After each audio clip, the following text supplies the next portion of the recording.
Muy bien, muy bien. A ver, a ver.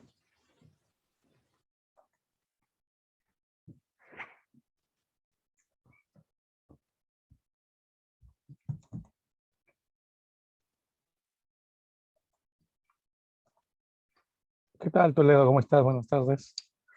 Muy bien, vamos a empezar, muchachos. A ver. No los veo todavía. Unos por ahí, muy bien. Bueno, el día de hoy nos toca trabajar, chicos, en el tema de gobierno revolucionario de las Fuerzas Armadas. Nos toca ver la primera parte, la primera etapa de este gobierno revolucionario de las Fuerzas Armadas. Ahora, este término Fuerzas Armadas ya lo hemos mencionado nosotros hace 2 semanas. También han tenido clase la semana pasada donde han visto cómo las Fuerzas Armadas tomaron el control del Estado por primera vez. Y recuerda este punto. Estamos en el año 1868. ¿Qué gobierno está terminando, chicos? A ver, ¿qué gobierno está terminando para ese año?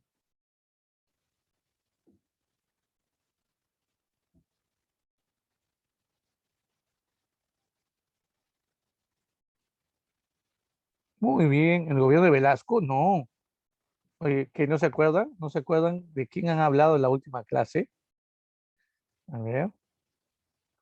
Claro, muy bien, Colán, excelente. Belaúnde, muy bien, claro.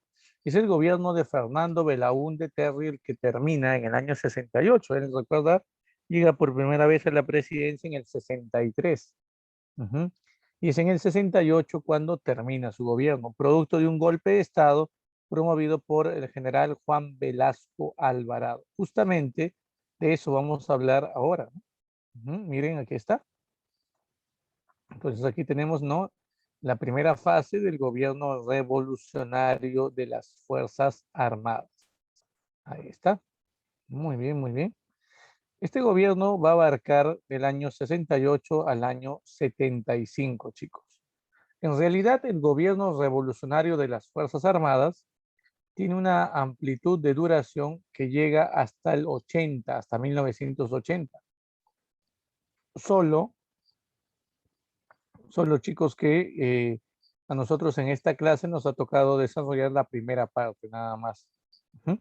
Para poder entender mejor qué es el gobierno revolucionario de las Fuerzas Armadas, vamos a dar una pequeña definición. Es un gobierno institucional, ¿no? Establecido por el Comando Conjunto de las Fuerzas Armadas. Ojo con este dato, Comando Conjunto de las Fuerzas Armadas. Pregunta, ¿quiénes integran el Comando Conjunto de las Fuerzas Armadas?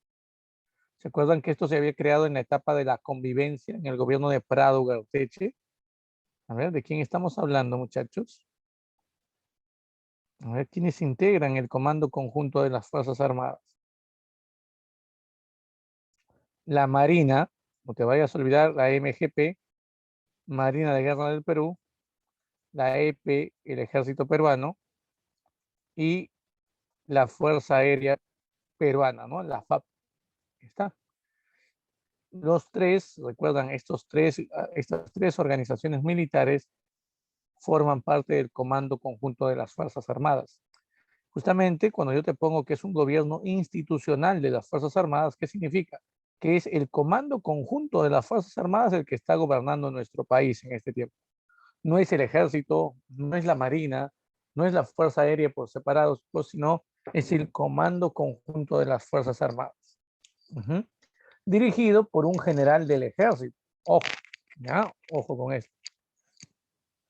A pesar de las diferencias que existían entre las dos etapas del gobierno revolucionario de las Fuerzas Armadas, a pesar de las diferencias, y eso lo vamos a ir entendiendo nosotros cuando terminemos este tema en la siguiente semana, a pesar de las diferencias que existían entre estos dos gobiernos o entre estas dos fases, tuvieron como objetivo común tratar de frenar cualquier tipo de explosión revolucionaria en nuestro país. Es decir, evitar movimientos sociales, evitar, chicos, ¿no? Evitar, no te vayas a olvidar, uh-huh, también la crisis económica en nuestro país, tratar de solucionar la crisis económica, así como también, ¿no?, los efectos de ella en el aspecto social y en el aspecto político. Ahora, si nos preguntan por ahí cuántas fases tiene este gobierno revolucionario, la respuesta es dos. Y estas dos fases están aquí determinadas por estos dos personajes. El gobierno, la primera fase coincide con el gobierno del general Juan Velasco Alvarado, que tenemos en esta primera fotografía, ¿no? Ahí está. Su gobierno se va a caracterizar sobre todo por ser reformista y totalitarista, es decir, por concentrar todo el poder en manos del Estado. En cambio, la segunda fase va a estar representada por este personaje, el general Francisco Morales Bermúdez, actualmente preso. Actualmente está cumpliendo condena en prisión. Este expresidente. Muy pocos lo recuerdan, ¿no? Pero es uno de los tantos presidentes o los tantos expresidentes que están presos, ¿no?, en la actualidad. El delito no es corrupción, ¿no? Es algo peor que esto. Asesinato, chicos, homicidio a varios grupos socialistas en Argentina en colaboración con otros gobiernos militares. Ya vamos a hablar de esto la siguiente semana. Pero su gobierno se caracterizó por ser un gobierno contrarreformista y por ser un gobierno liberal, un gobierno contrarreformista y por ser un gobierno liberal. ¿Está? Muy bien. Ahora, hablemos de los gobiernos. El día de hoy nos ha tocado ver el primer gobierno. Y el primer gobierno es el del general Juan Velasco Alvarado. Su gobierno se va a extender del año 1968 hasta 1975. Son 7 años de gobierno, chicos, consecutivos. Y a esta etapa de 7 años de gobierno, ¿no?, históricamente se le conoce con el nombre de septanato o septenato. No te olvides, el septenato o el septanato. Hemos visto ya ochenio, ¿verdad? Hemos hablado de oncenio también, ¿no? Ahora estamos hablando de un gobierno de 7 años. Ojo. Ahora, lo primero que tenemos que conocer de su gobierno es cómo llega él al poder. La llegada al poder es, ¿no?, a través de un golpe de Estado.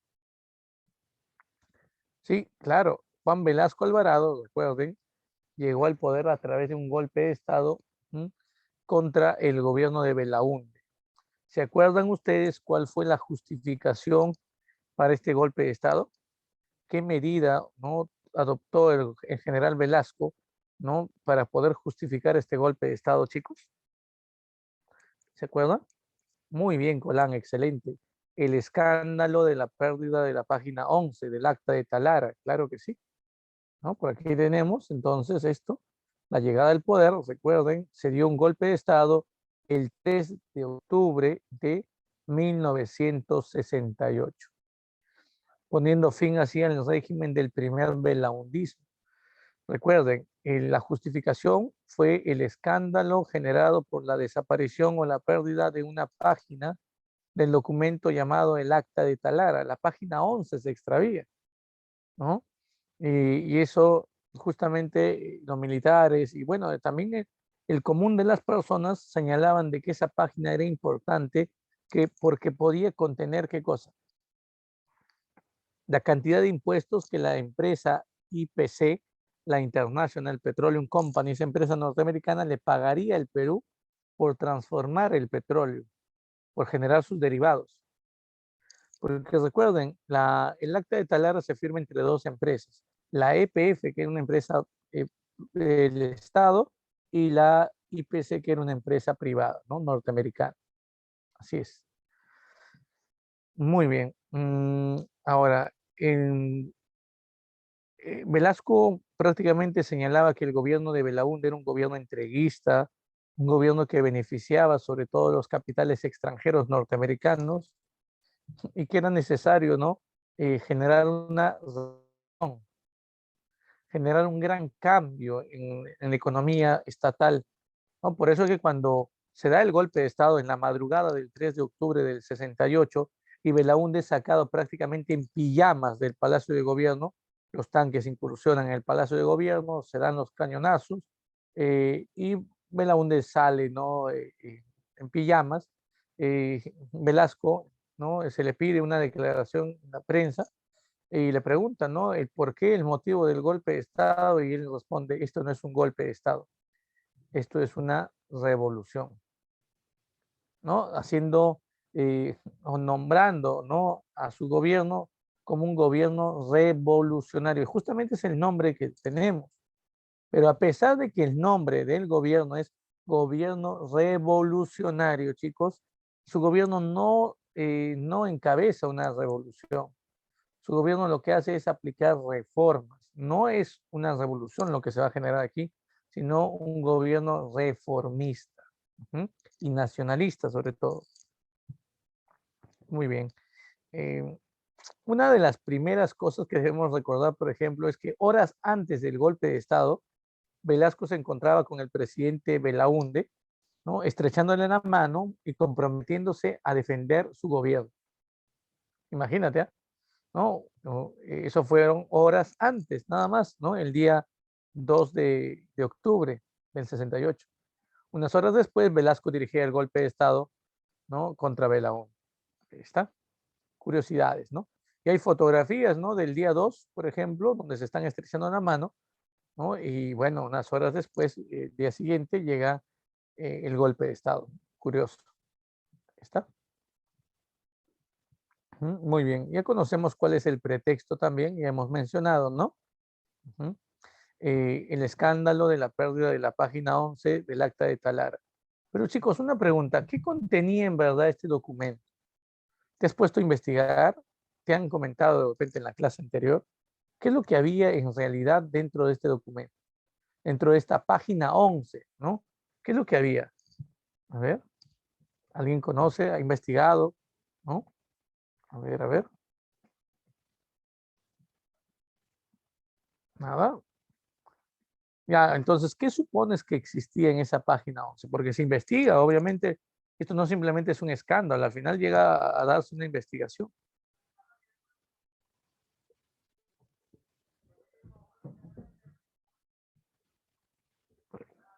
A ver, nada. Efectivamente, no había nada, chicos. ¿Qué? No había nada. Era una página en blanco, chicos. Era una página en blanco. Cuando luego se hacen las inspecciones, se determina que esa página simplemente se quitó porque no había nada en su contenido. Era una página en blanco. Entonces, mira qué tal justificación para el golpe de Estado, ¿no? ¿No? Ahí está. Bueno, lo curioso es que Belaúnde fue sacado por un gobierno militar, ¿no? Y que tras este periodo de 12 años de gobierno, 7 de Velasco y 5 de Morales Bermúdez, Belaúnde va a volver al poder, su segundo gobierno. Pero eso lo vamos a ver más adelante. Miren por aquí. También es importante conocer, chicos, cuáles fueron las primeras medidas adoptadas por el gobierno de Velasco. En primer lugar, fue la anulación de la Constitución Política del Perú. ¿Cuál era la Constitución Política de nuestro país que estaba vigente hasta ese tiempo, chicos? A ver, dime. ¿Qué constitución es la que estaba vigente? A ver, a ver.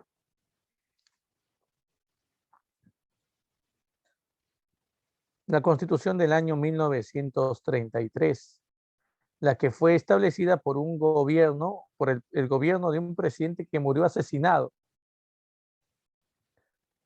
Ya, dime, ¿de quién estoy hablando? ¿Qué presidente en las últimas clases hemos visto que, bueno, su gobierno culminó con su asesinato? Muy bien, Juan Colán, excelente, muy bien, Colán, ¿ah? Muy bien, claro, Sánchez Cerro, claro que sí. La Constitución del 33, esta Constitución estaba vigente y es la que se va a terminar eliminando en este tiempo, al igual que también se clausura el Congreso de la República. Entonces, profe, se puede decir que Velasco va a gobernar sin que tenga una Constitución exacta. Pero recuerda, no es que gobierne sin normas, sin leyes, gobierna con leyes, pero con leyes militares. A estas leyes militares se les llama estatutos. chicos. A estas leyes militares se les llama estatuto. Por lo tanto, Velasco gobierna según el estatuto de las Fuerzas Armadas. Sí, él termina estableciendo el estatuto como la norma de su gobierno, las normas de su gobierno. Y bueno, una de las primeras acciones efectivas que realiza el gobierno de Velasco Alvarado fue 6 días después del golpe de Estado, chicos. El día 9 de octubre del 68, lo que hace es enviar a las fuerzas militares, enviar al ejército, a tomar posesión de los pozos de petróleo que se ubicaban en la zona de Piura, ¿no? En las instalaciones de la IPC. Terminan tomando la instalación de la IPC, eso lo vemos aquí, hay una fotografía de ese momento, ¿ven? Aquí está. Aquí vemos cómo el ejército ya tomó el control de las instalaciones de esta empresa norteamericana, eh, cuya sede o cuyo local principal se encontraba en ¿dónde? En Piura, chicos, Talara. Ahí está.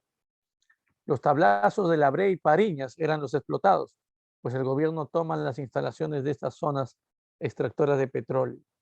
Se prohíbe la extracción de petróleo. ¿Y qué es lo que se hace? Se opta por nacionalizar esta empresa extranjera.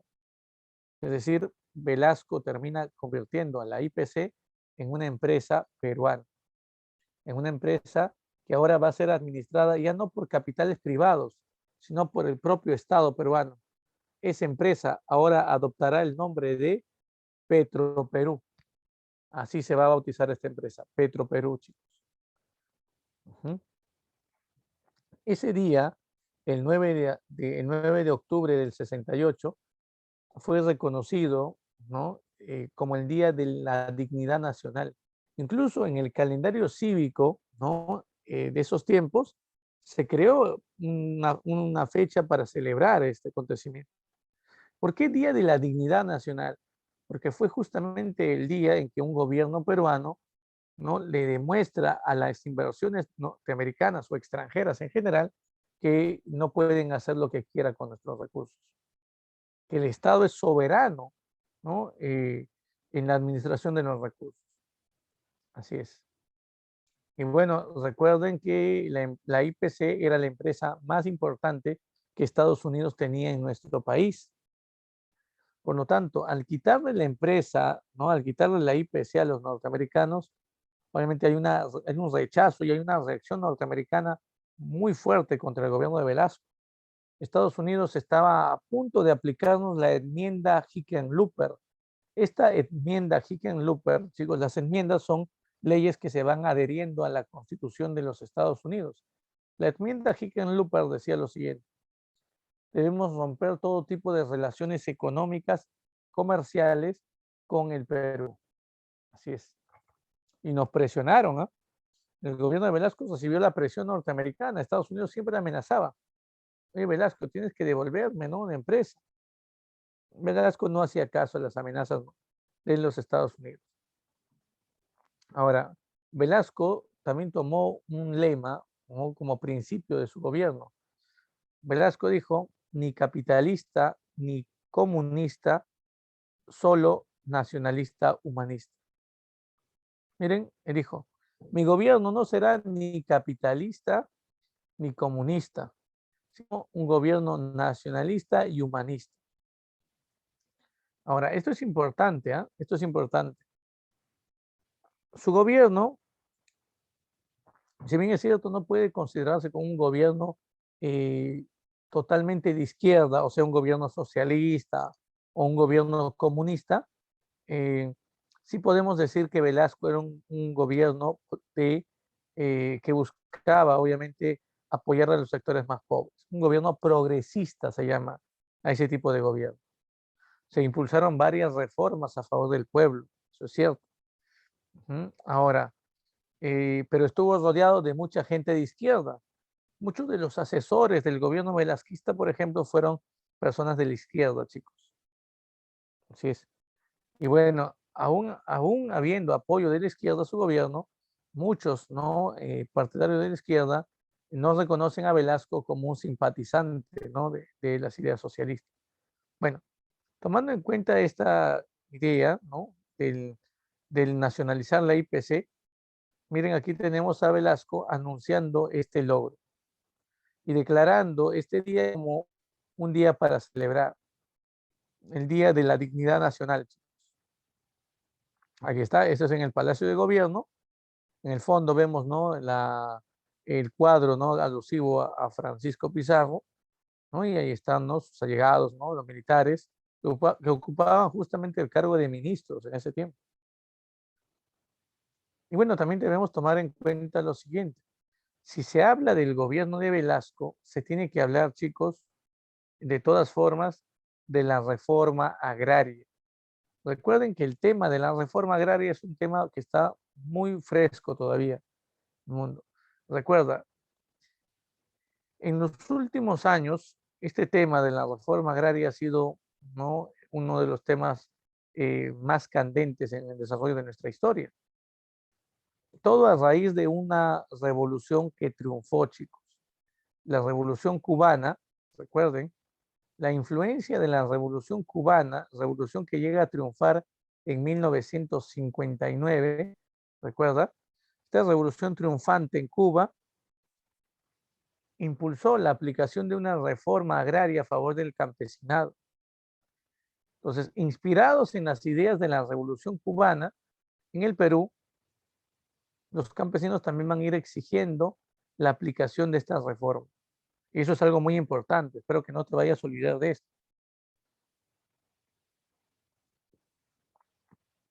Por ejemplo, ¿no? Recuerden que en tiempos del gobierno de Manuel Prado Ugarteche, se solicitó, se reclamó la reforma agraria. Apareció incluso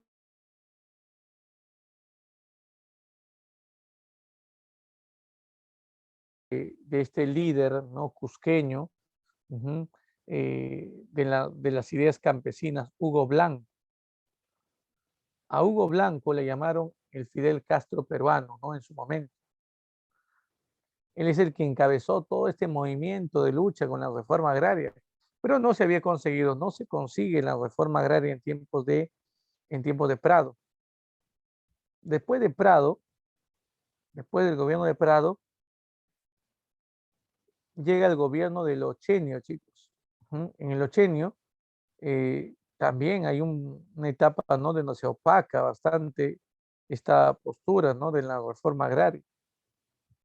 Hasta llegar al último gobierno, el gobierno de Belaúnde. Recuerden que para las elecciones de 1963, elecciones que Belaúnde va a ganarlas, el único candidato para estas elecciones que prometía aplicar la reforma agraria era Belaúnde, un joven arquitecto que al final logra la victoria. Pero la pregunta es, chicos, ¿por qué si entre los planes de gobierno de Belaúnde se encontraba aplicar una reforma agraria, por qué Belaúnde no había aplicado esa reforma agraria? A ver, ¿por qué Belaúnde no había logrado aplicar efectivamente esa reforma agraria? ¿Qué pasó en su gobierno? A ver, ¿recuerdas? A ver, ¿qué pasó durante su gobierno? Vamos, vamos, chicos.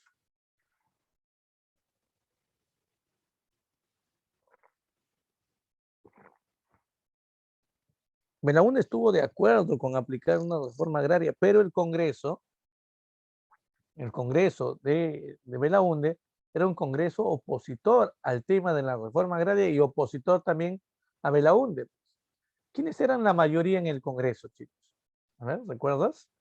¿Quiénes constituían la mayoría? Muy bien, Colán, excelente, el APRA y el UNO, pues.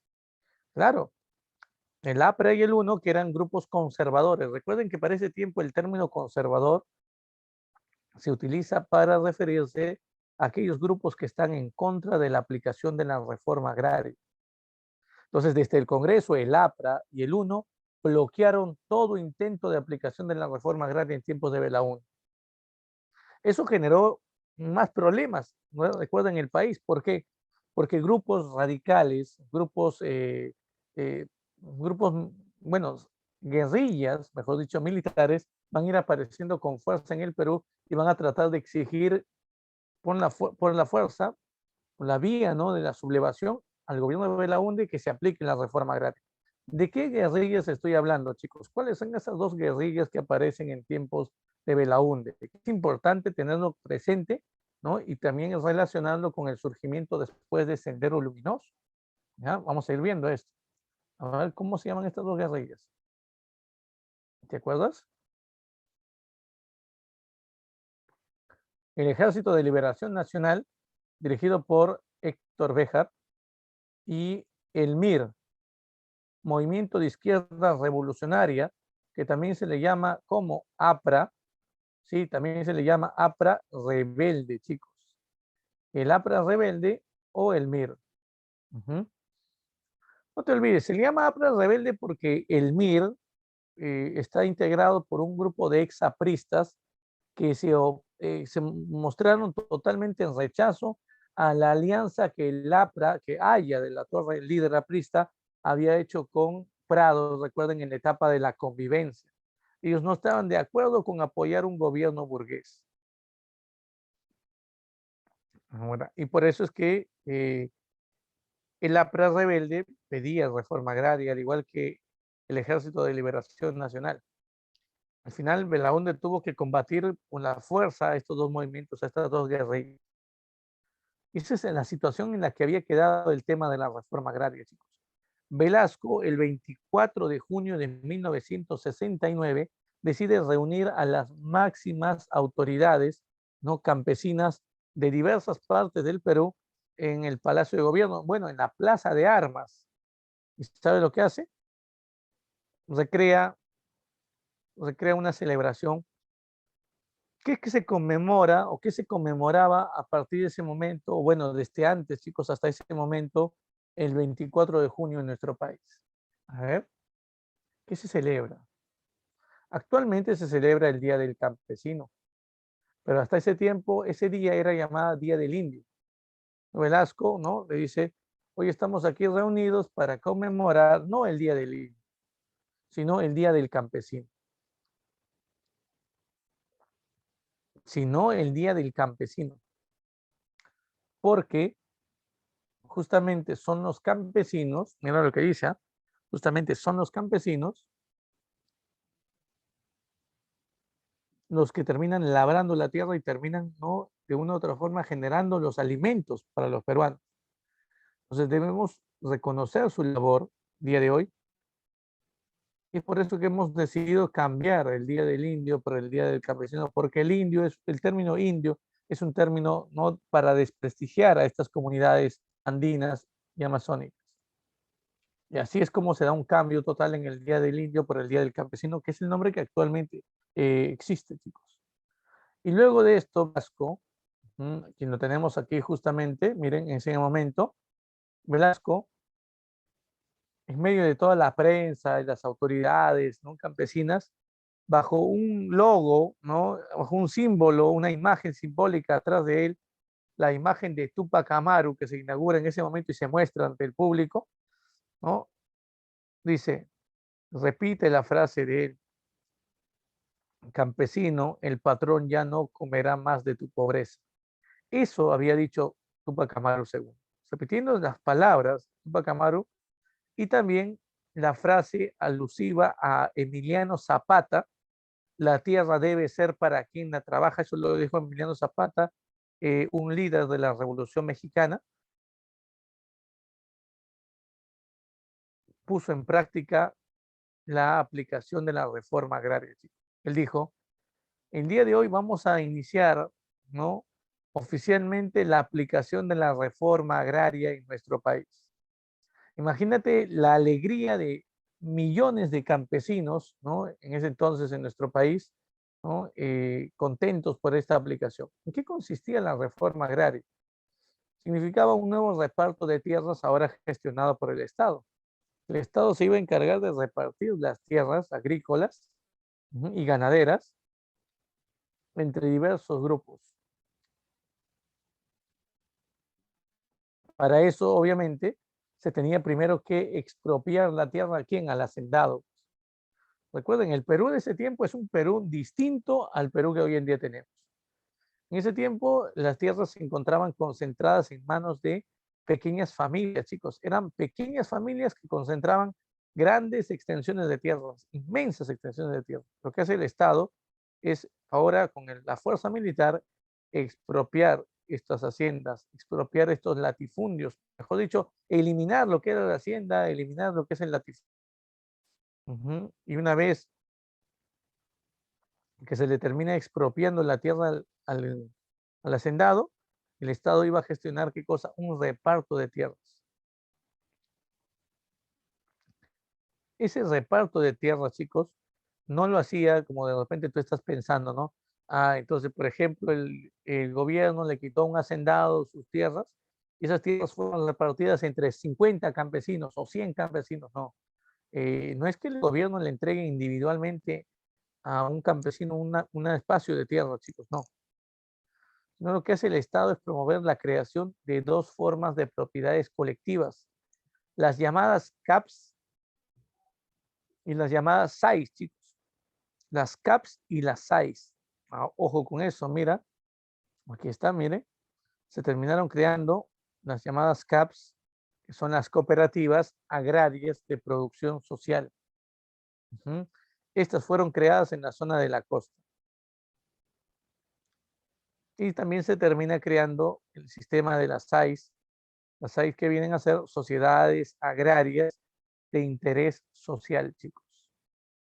Mira, se fueron creando todo el territorio peruano, ¿no? En las zonas andinas, en la zona de la sierra se crearon SAIS, como por ejemplo la SAIS Tupac Amaru, que es de la zona de la Sierra Central.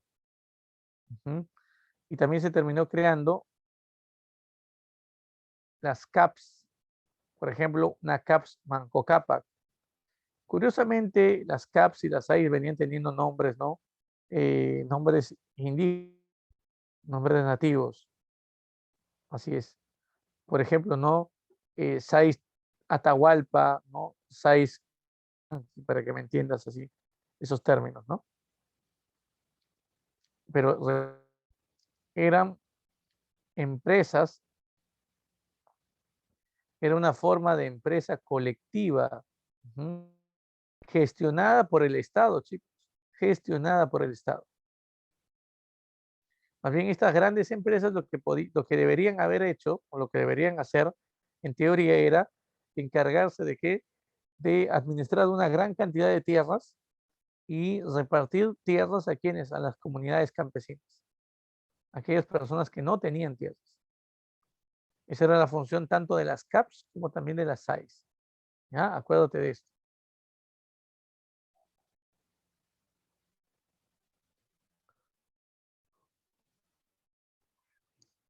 Profe, una pregunta, ¿y al final el campesino se vio beneficiado? Por supuesto, claro que sí, chicos, los campesinos se vieron beneficiados porque a los que al final llegó la reforma agraria, recibieron qué cosa, su pequeña parcela de tierra dentro de la CAPS o dentro de la SAIS, y años más tarde lograrían independizar esos territorios, ¿sí? Lograrían independizar esos territorios para sí mismos. El problema de la reforma agraria, porque obviamente hay un problema, no vayas a pensar que este es un tema totalmente exitoso, ¿no? La reforma agraria de Velasco hay que recordar como un hito importante en nuestra historia, porque es el, ¿no? ¿no? que pone en, en agenda, se puede decir, esta política, ¿no? asistencialista a favor del campesinado, pero tiene varios problemas. En primer lugar, no se llevó el beneficio de la reforma agraria, no llega ni a la mitad de peruanos. Un poco más del 30% de peruanos reciben tierras. O sea, no fue efectivo, pues chicos. Si dijéramos fue el 70, el 80, el 90%, ¿no? de campesinos que recibieron tierras, podremos decir que la reforma agraria fue efectiva. Esta reforma no fue efectiva. La mayoría de campesinos, la mayoría de indígenas, no recibieron tierras. Así es.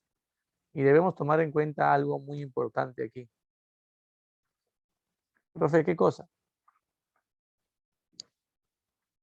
Hizo falta, chicos. Profe, ya sé, tecnología, no. Tecnología había, chicos. El gobierno, por ejemplo, terminaba enviando hacia las CAPS, hacia las SAIS, ¿qué cosa? Mira, si son unidades agrícolas, sociedades ganaderas, entonces vamos, en agricultura, ¿qué te envío? Semillas, insecticidas, te envío abono, pues, Ujú. Necesitan tractores ya a la comunidad campesina, por ejemplo, ¿no? De repente de Cumbivilcas en el Cusco, ya va a llegar 3 tractores.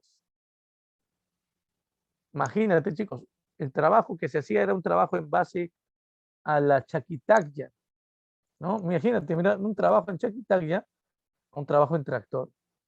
Llegaban maquinarias. Los campesinos, oye, se asombraban, ¿ves? Las comunidades campesinas estaban maravilladas, ¿no? De lo que el gobierno podía hacer. Por primera vez invertía en esto. Profe, entonces, ¿cuál fue el problema? El problema, chicos, es que ese tractor que llegaba a la comunidad, ¿no? Llegaba, pasaba el tiempo, y el tractor nadie lo usaba. Pasaba más el tiempo y el tractor tampoco lo usaba. Hasta que dejaba de servir, pues se depreciaba ese bien.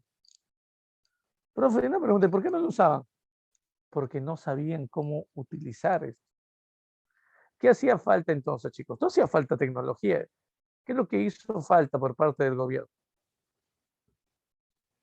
Capacitar a las comunidades campesinas, ¿no? Llevar asistencia tecnológica, es decir, enviar técnicos, ingenieros agrónomos, por ejemplo, ¿no? Que capaciten a las comunidades campesinas de cómo utilizar, por ejemplo, adecuadamente los fertilizantes, ¿no? Los insecticidas, ¿no? Las semillas, cómo lograr un mayor progreso agrícola.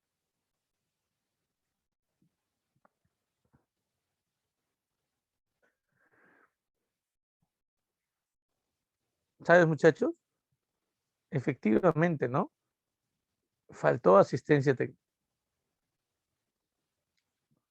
En el campo de la ganadería, eso es muy importante, el gobierno sabe lo que hacía a través de las CAPS y a través de las SAIS, trataban de importar ganado, chicos. Ujú. Se importan, por ejemplo, ganado vacunos, ¿no? O en todo caso ganado ovino. Imagínate, ¿no? Se traía un Black Belly, mira, imagínate, Europa, ganado ovino, o se traía un Brunswick, un toro Brunswick de la zona de Suiza, imagínate. O un Holstein, ¿no? Un ganado vacuno Holstein de Alemania, imagínate. Esos ganados que pueden producir al día más de 30 litros de leche. Bueno, animales en el aspecto, ¿no? De la vaca, vacunos, con un gran potencial. Y trataban de que ese ganado, chicos, termine no mezclándose con razas chuscas, sino mezclándose entre sí para poder incrementar el número de ganado. Entonces, era asombroso lo que podían hacer, por ejemplo, las AIS en la zona andina, ¿no? La idea era muy buena. El problema era generar una autogestión en ellas. Pero no entiendo. Lo que pasa es que el gobierno termina creando, por ejemplo, las CAPS en la costa y las AIS en la zona andina, con el objetivo de que el primer y el segundo año el gobierno iba a invertir dinero. Iba a darle tecnología, iba a darle semillas, abono, etcétera. Las comunidades empezaban a trabajar y una vez que obtenían productos agrícolas, ¿qué es lo que tenían que hacer esto? Con esto tenían que venderlo, ya sea al mercado interno, a las ciudades de la costa, por ejemplo, o en todo caso, al mercado externo.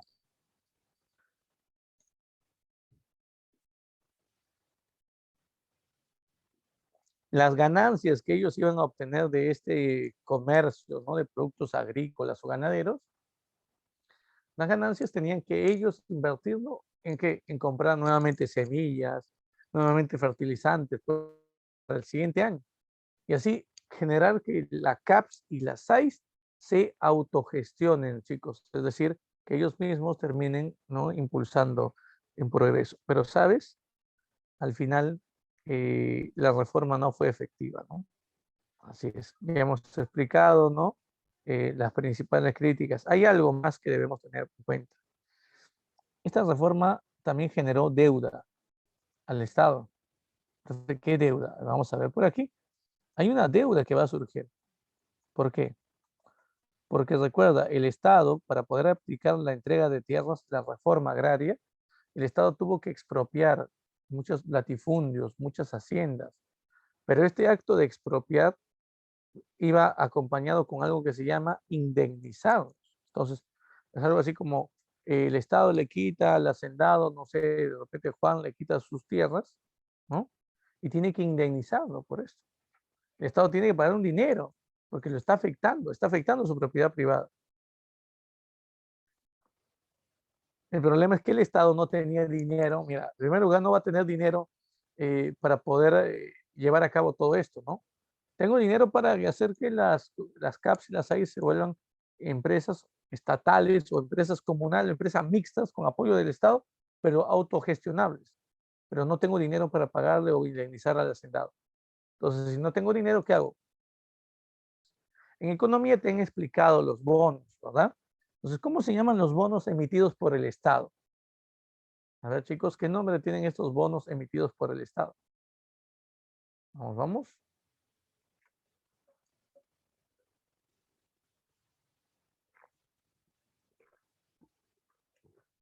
No, el subsidio, Torreblanca, el subsidio no es un bono. Eh, a ver, a ver, a ver, no está, bueno, es que el término bono puede tener una connotación. Por ejemplo, ese bono, los bonos que actualmente el Estado está brindando, ¿no? A las personas, a las familias, para poder sobrellevar esta crisis, ¿no? Generada por el confinamiento, la pandemia y todo esto, esos sí son subsidios, está bien. Pero hay un documento que se llama bono, es un título valor. En la bolsa de valores, ¿no? En la bolsa de valores de Lima, por ejemplo, se comercializan acciones de las sociedades anónimas abiertas, pero también se comercializan bonos. Son documentos, es un título valor. Y el Estado emite bonos, ¿no? Ese tipo de documentos. Eso se llama bonos soberanos. Para que me entiendas, ¿no? El bono es un documento donde dice, ¿no? El Estado peruano no entrega el bono, por ejemplo, ¿no? A Juan González, ¿no? ¿No? Para que me entiendas, Juan González, por la suma de, por ejemplo, ¿no? Y le ponen una cantidad, una cifra de dinero. ¿Qué significa eso? Que si el Estado emite ese bono y el bono tiene el nombre de Juan González y Juan González es el poseedor de ese bono, eso significa que el Estado le debe a Juan González, porque el bono lo tiene el acreedor, o sea, el que va a la deuda futuro. El Estado es el deudor y el Estado le tiene que pagar esto. Ah, pero entonces Juan González puede ir con esto al banco y cobrar dinero. No, eso sería si fuera un cheque. Esto no es un cheque. ¿Eso qué significa? Que en un futuro Juan González o su hijo o los que hereden este pueden ir a reclamarle al Estado peruano, oye, Estado, ¿sabes qué? Págame, pues, págame, ¿no? Aquí hay un documento, ¿no? Que dice que tú tienes que pagar esta cantidad, tienes que pagar. Entonces, es un documento que garantiza la deuda del Estado hacia una persona. Así es. Algo parecido ocurrió, recuerden, en la independencia. Muchos peruanos habían apoyado en la independencia, muchos criollos, y Bolívar, sobre todo Bolívar, habían emitido papeles de deuda. No eran bonos, eran papeles de deuda. Me decía, no, yo, Bolívar, me comprometo a pagarte a ti, no, la suma de tanto dinero porque me apoyaste de esta manera, igualito. Lo cierto es que el Estado terminó emitiendo bonos para estos hacendados, chicos. Esos bonos significaban una deuda que el Estado tenía con esos peruanos. Entonces dime, ¿qué tipo de deuda es esta? ¿Qué tipo de esta deuda es, chicos? ¿Externa o interna? Es una deuda del Estado a peruanos. ¿Cómo se llama eso? Deuda interna. Esa deuda interna todavía no se ha pagado. Si tú en algún momento o futuro, ¿no? Puedes llegar a la bolsa de valores, vas a tener la suerte de encontrar de repente en la bolsa de valores no solamente acciones que se están vendiendo, sino también bonos, el bono agrario. Hay personas que han heredado, obviamente, de sus padres, de sus abuelos, de la época de Velasco, estos bonos. Y que hoy en día, ¿no? Como están esperando que el Estado les pague y el Estado no les paga, porque no hay una época de bonanza económica tan grande para esto, peor ahora, ¿qué es lo que hacen ellos? Bueno, pues entonces no, yo no voy a seguir esperando, mejor voy a vender ese bono. Y si tú compras ese bono, ¿no? Al final es como una garantía de que el Estado te termine pagando a ti esa suma de dinero. Así es. Así es. Entonces, ese es un documento, ¿no? Que se emite en este tiempo. Eso no lo dice el chico, pero esa deuda interna todavía existe. Y es una deuda generada a raíz de la llamada reforma agraria de Velasco, una reforma que no logró lo que tanto, ¿no?, se esperaba de esta reforma, ¿no? Así es. Y sabes, los sectores menos favorecidos fueron las zonas del sur del Perú, los sectores de la sierra sur del país. Estoy hablando de Huancavelica, estoy hablando de Apurímac, estoy hablando del Cusco y sobre todo de Ayacucho. Y esa es una forma de explicar por qué, como estas comunidades campesinas no fueron beneficiadas con la creación de o el reparto de tierras comunales, es por eso que estas personas, ¿no?, van a terminar uniéndose fácilmente a quién, a Sendero Luminoso con el tiempo. Sendero Luminoso surge en Ayacucho y tiene pegada en esta comunidad campesina de Ayacucho, porque justamente el pueblo ahí no había recibido los beneficios de la reforma agraria, ¿no? Entonces hay que entender esto, ¿no? Todo esto va a tener una consecuencia futura. Pero bueno, sigamos viendo, ¿no? Miren, estas son dos imágenes que hacen propaganda a la reforma agraria. Esto, ¿no?, esto es una estampilla, chicos, que terminaba emitiéndose en el sistema de correos de esos años. Mira, alusiva a la reforma agraria, apareció un campesino ahí, ¿no? Anunciaban la reforma agraria abajo, terminaban colocando incluso el número de la ley, del decreto ley de la reforma agraria, la fecha en que se efectúa la aplicación por primera vez y esa frase arriba, tierra para qué, para el que la trabaja, ¿no? Obviamente modificando la frase de Emiliano Zapata. Ahí está. Muy bien, y mira por aquí. ¿Qué es esto, profe? Es un grupo de campesinos que están, o no, a viva voz, que el gobierno ha decretado la aplicación de la reforma agraria. Ahí está. Muy bien. ¿Qué más, muchachos? ¿Qué más? Por otro lado, debemos ir también tomando en cuenta lo siguiente. El gobierno de Velasco siempre es recordado por una reforma agraria. Siempre. Pero tenemos que también recordar que hay otras reformas que se vinculan bastante al gobierno velasquista. Por ejemplo, la reforma industrial, chicos. La reforma industrial, algunos le llaman también reforma laboral. Se terminó decretando esta ley, la ley de promoción industrial, chicos, ¿no? Esto a través de un decreto ley 18350, ahí está, es el decreto ley de la reforma industrial. A través de esta norma se terminó creando una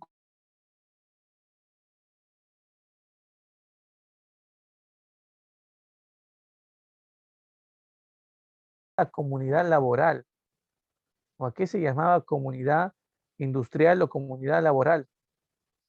Estaba integrado por el dueño de la empresa, los propietarios de la empresa y los trabajadores, chicos. ¿En qué consistía? La ley decía de que el trabajador es un co-miembro o copropietario de la empresa. Por lo tanto, ¿no?, si esta empresa genera ganancias, las ganancias no solo se lo va a quedar el dueño o propietario, sino lo tiene que repartir el 50% de las ganancias entre sus trabajadores. Mira, eso se llama, chicos, utilidades, ¿no? Hay muy pocas empresas que en la actualidad reparten utilidades. Hay muy pocas, ¿ah? ¿Existen? Sí, pero hay muy pocas. A ver, del total de ganancias, el total de ganancias de la empresa, para que me entiendas, la norma decía, el 50% de las ganancias es para el dueño de la empresa, para el empresario. Y el 50% de las ganancias tiene que ser repartido entre quienes, entre sus trabajadores. Esto tomando en cuenta qué cosa, el servicio en la empresa, el tiempo de servicio, el tiempo de trabajo. Si ese trabajador ha laborado más años en esta empresa, por lo tanto va a recibir proporcionalmente a los años de servicio un porcentaje de estas utilidades. Así es, muchachos. Entonces, hay empresas, ¿no? Donde todavía, ¿no? En la actualidad, los trabajadores reciben utilidades. Existen ese tipo de empresas, ¿no? Obviamente no todas son unas pocas nada más las que terminan dando en la actualidad utilidades. Todo esto se va a ir perdiendo a raíz de la reforma laboral que va a dar el gobierno de Fujimori después. Ujú. Por eso era muy importante, chicos, porque esta norma prácticamente le daba mayores beneficios con respecto a las ganancias de una empresa al trabajador. Por lo tanto, eso también motivaba al trabajador. Bueno, en el aspecto de la psicología organizacional que se va a impulsar en ese tiempo, para esta cuestión laboral se dice, ¿no? Que si la empresa le da derecho a las utilidades o a una parte de las utilidades, el trabajador se va a motivar más y va a trabajar de manera más eficiente y eso va a generar un incremento en las ganancias de la empresa y al final no solamente va a ganar el dueño, sino también ganan los trabajadores. Entonces, eso se va a establecer. Pero, ¿cuál es lo negativo de esa ley? Porque hay que decir lo negativo. En ese tiempo, las personas, chicos, que eran contratadas por una empresa, el contrato era un contrato mucho más estable. Es decir, era muy difícil, prácticamente imposible, ¿no? Prácticamente imposible que te votasen de la empresa. Tú salías de la empresa por dos motivos. O renunciabas o te jubilabas, ¿no? Pero tu jubilación, ¿no? Y te retirabas del plano laboral. Así es. Profe, ¿eso está bien? ¿Está mal? Bueno, eso está bien. En términos de derecho laboral está muy bien. El problema, chicos, que la empresa no medía la productividad de los trabajadores. Es decir, habían empresas, ¿no? Que tenían trabajadores que no cumplían de forma eficazmente su función, su trabajo. Eran prácticamente unos ociosos. Llegaban tarde, faltaban, justificaban sus faltas, ¿no? De forma constante y al final, como la norma, ¿no? Prácticamente les daba estabilidad laboral, entonces era muy difícil, ¿no? Que una empresa termine despidiendo al trabajador. Además era también costoso, pues. Era costoso, porque se le terminaba dando o reconociendo ciertos derechos también al trabajador cuando se le despedía. Entonces se generaba, ¿no? Que las empresas tengan este problema, ¿no? Trabajadores, ¿no? Perezosos, ¿no? Haraganes, que no tenían un buen rendimiento en la empresa. Ya está. Todo eso va a cambiar después con la reforma de Fujimori. ¿Qué más? La mayoría de empresas, según la norma, ¿no? Pasarían a control del Estado. El Estado se convertía en el administrador de las empresas, sobre todo de las empresas, ¿no? Relacionadas a la producción de alimentos.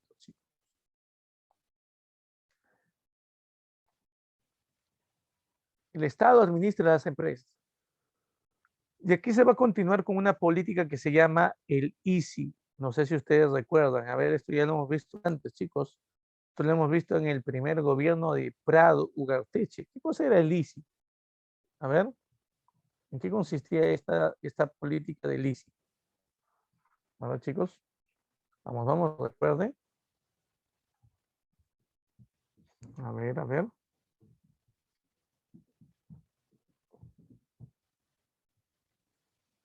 Nada.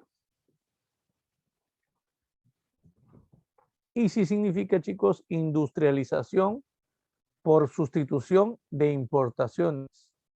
A ver, muy bien, por ahí alguien lo dijo. Muy bien, Farfán, excelente. Industrialización por sustitución de importaciones. Es decir, lo que el gobierno de Velasco impulsó sobre todo aquí, es algo que ya se llevaba a cabo desde antes, ¿no? Tratar de crear empresas peruanas, empresas estatales, empresas estatales que incrementen la producción. ¿Para qué vamos a terminar comprando, por ejemplo? Mira lo que decía, ¿para qué vamos a comprar nosotros del extranjero acero si el Perú puede producir su acero? ¿Para qué vamos a nosotros comprar, por ejemplo, no? Eh, no sé, combustible de origen fósil, vamos, por ejemplo, brea, si el Perú puede producir su brea, tenemos petróleo, hay que transformarlo, nada más. Entonces lo que era es, y van apareciendo un montón de empresas aquí, chicos, todas controladas por el Estado. ¿Ah? Miren, tenemos, por ejemplo, Petroperú. Pero Petroperú no se crea, bueno, sí se crea, pero sobre la base de una empresa extranjera.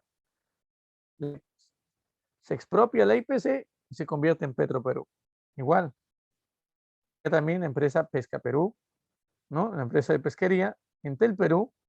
No estoy hablando de la empresa Entel de Chile, ¿eh? Estoy hablando en la empresa de telefonía que se llama Entel también, ¿no? La chilena. Este es Entel Perú, chicos, una empresa de telefonía peruana. Ahí está. Entur Perú. Ujú. Profe, ¿qué es esto? Es la empresa nacional de turismo. Centromil, esta empresa se crea sobre la base de una empresa norteamericana que el gobierno velasquista también expropió. Velasco expropia la Cerro de Pasco Mining Company. Recuerda que era una empresa norteamericana que había llegado al Perú durante la época de la República Aristocrática. Esa empresa se la quitamos a los Estados Unidos y la convierte en una empresa estatal. También se termina creando tiempo en Afer Perú, ¿no? Hierro Perú, por ejemplo. Hierro Perú que antes era Marcona Mining Company, Aeroperú, Snapu Perú también, ¿no? Electro Perú y Sedapal. Ojo, que aparece Sedapala, ¿m? Aparece Sedapal aquí.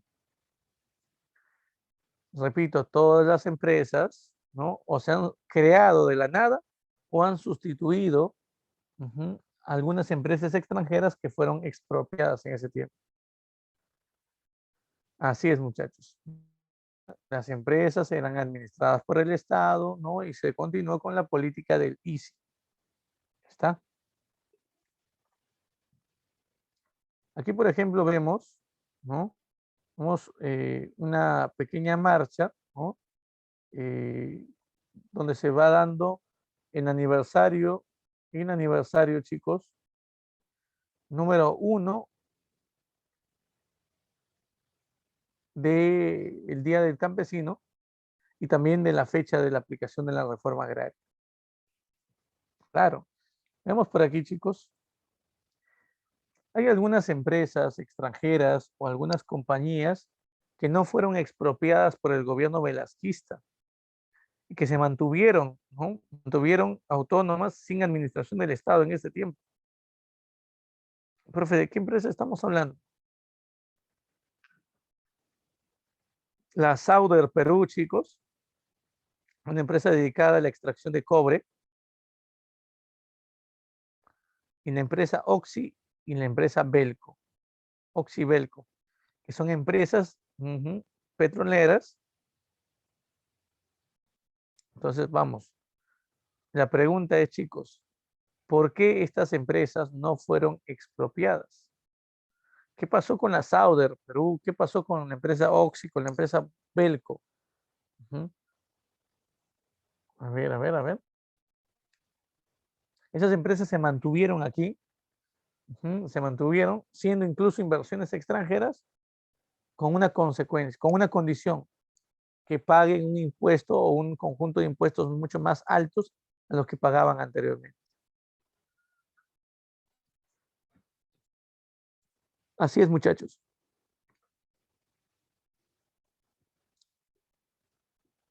Ahora, hay algo muy importante que debemos tener en cuenta aquí. Profe, ¿qué cosa? Se termina desarrollando, chicos, en ese contexto,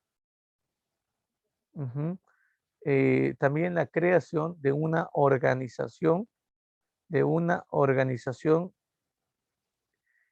para controlar a los trabajadores o para controlar el movimiento obrero. Se llama la Central de Trabajadores Revolucionarios del Perú. Y bueno, también para poder manipular el movimiento obrero, se termina impulsando algo que se llama cooperativismo. Profe, ¿qué es el cooperativismo? Es un sistema, ¿no? A través del cual el Estado promovía, por ejemplo, la creación de organizaciones que se iban a encargar de canalizar los reclamos obreros. Por ejemplo, si un trabajador, ¿no? Sufría ciertas formas de explotación laboral, entonces podía dirigirse, ¿no? A estas instalaciones del Estado y poder denunciar su abuso y esperar que se le aplique justicia.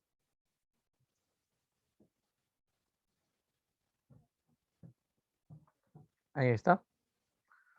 Muy bien, muchachos. Muy bien.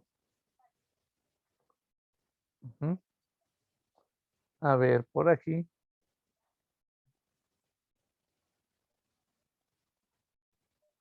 Hay otra reforma que también el gobierno de Velasco estableció en este tiempo, y es la reforma educativa, muchachos.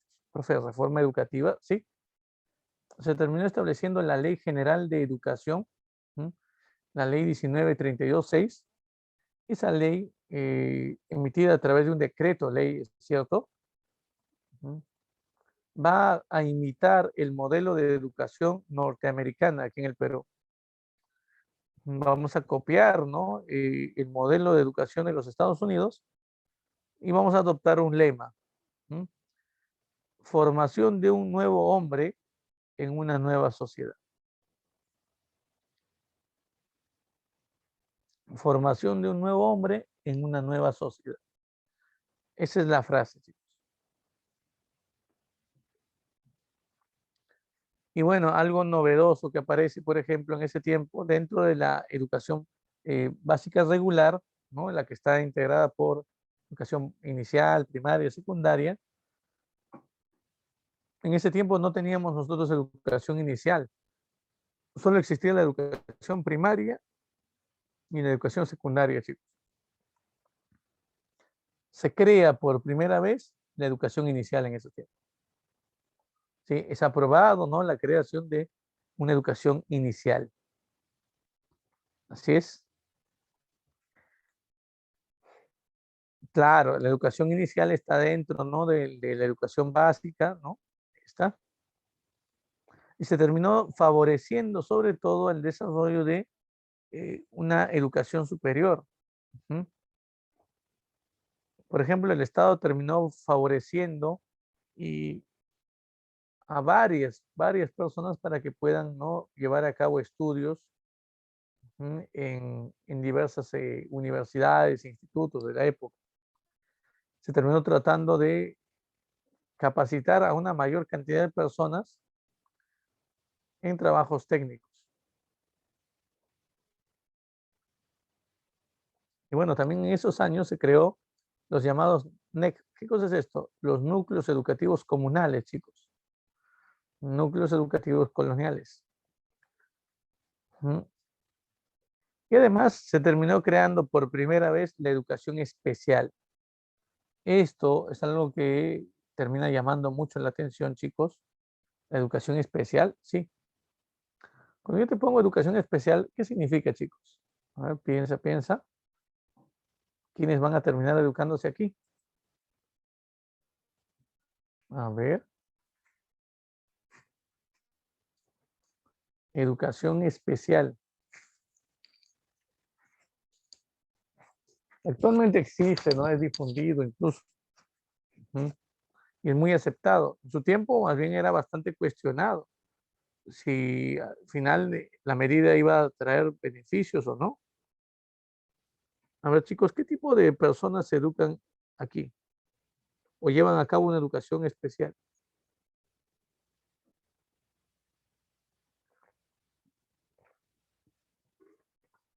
A ver.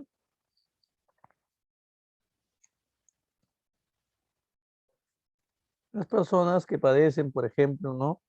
Alguna enfermedad como síndrome de Down, pero también se denominaba educación especial en ese tiempo a aquellas personas que tenían limitaciones físicas, ¿no? Personas que, por ejemplo, habían perdido, ¿no? Un brazo, una pierna, eh, o se encontraban dentro de las sillas de rueda y todo eso se termina adheriendo a esto.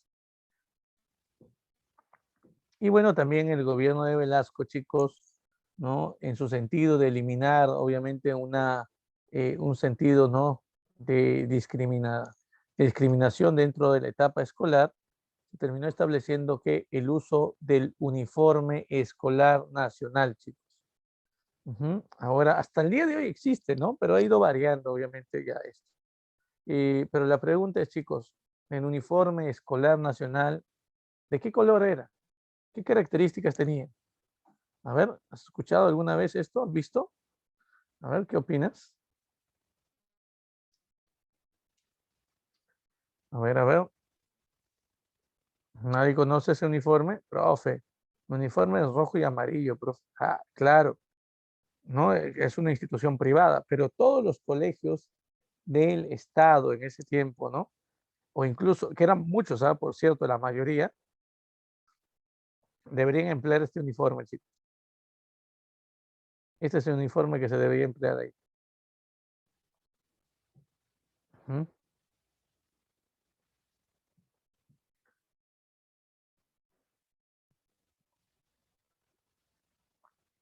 Claro, ese plomo rata para el pantalón, zapatos negros, correa negra y camisa de color blanco.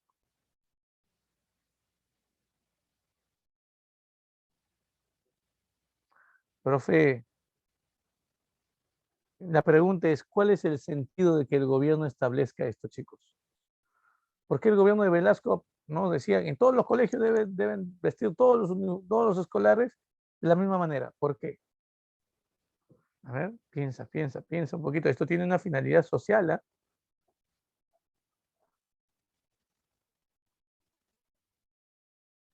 ¿Qué pasaría si, por ejemplo, no hubiera uniforme?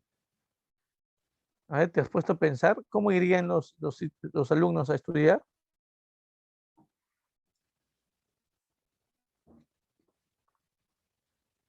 Profe, con, no sé, con ropa de calle, profe. Exacto. Y esto podría generar algunos problemas. Por ejemplo, era más fácil la evasión de clases, ¿no? Sí, era mucho más fácil la evasión de clases. Y en segundo lugar, podría generar discriminación entre alumnos, envidia, codicia y otros males más. Profe, ¿por qué? Porque imagínate nada más, ¿no? Si todos no utilizan zapatos negros, uno va a utilizar, no sé, digamos una zapatilla, una Jordan. El otro va a utilizar de repente, ¿no? Otro tipo de marca de zapatillas y así. Y va a haber obviamente discriminación porque no todos tienen la misma posibilidad económica de poder adquirir un producto. Entonces, para evitar esa discriminación y para terminar uniformizando la educación a través de una no discriminación entre los propios alumnos, se termina promoviendo eso. Así es.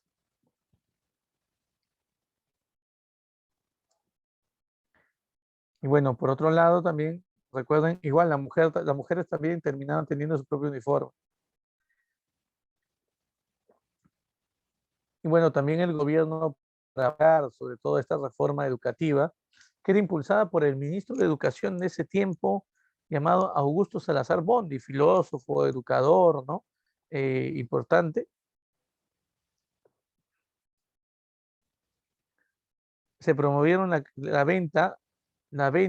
adquisición y la venta, chicos, de textos baratísimos.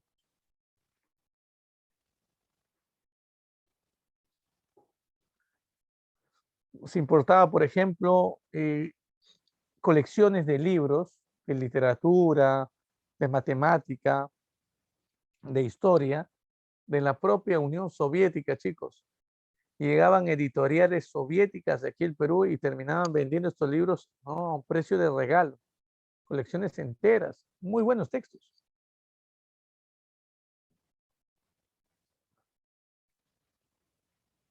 Bueno, ahora vamos a cambiar, chicos, vamos a cambiar, miren. Aquí tenemos también otra imagen alusiva al uniforme. Ah, la chompita era también chompita gris.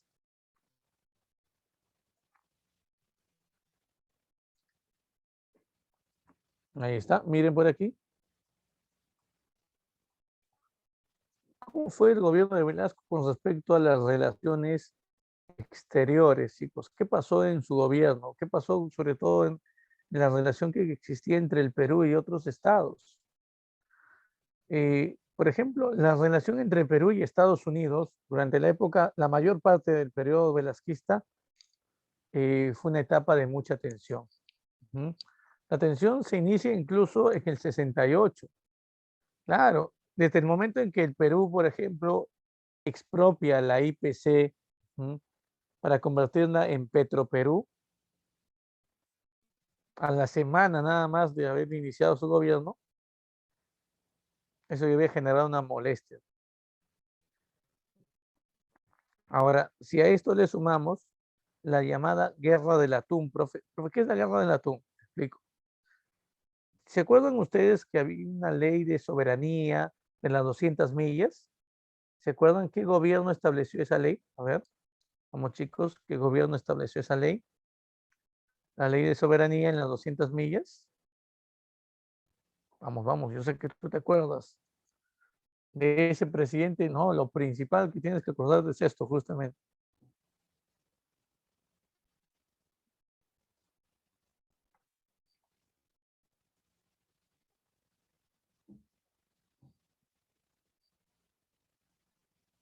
Nada. José Luis Bustamante y Rivero, chicos. Bustamante había establecido la ley de soberanía peruana en las 200 millas. ¿Qué significa eso? Que cualquier país extranjero que quisiese pescar en nuestras aguas tenía primero que solicitar el permiso al Estado peruano y pagar los respectivos impuestos por eso. Pero obviamente la ley existe y muchos terminaron sacándole la lengua, sacándole la vuelta a la ley. ¿Qué significa eso? Que nadie cumplía eso. Y sobre todo Estados Unidos. Estados Unidos era el principal pescador, eh, en nuestras aguas. El gobierno de Velasco en el año 68, tratando de hacer cumplir la ley de las 200 millas, la ley de soberanía marítima, envió a la Marina a capturar a 2 embarcaciones norteamericanas que se encontraban pescando en nuestras aguas. Logramos la captura de estas embarcaciones y notificamos esto a los Estados Unidos. Estados Unidos, imagínate, el gobierno norteamericano dio el grito al cielo.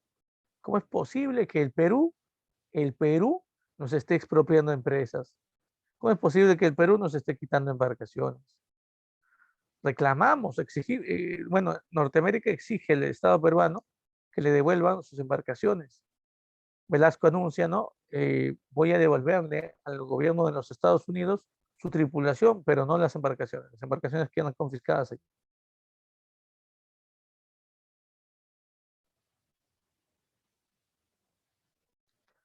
Así es, muchachos.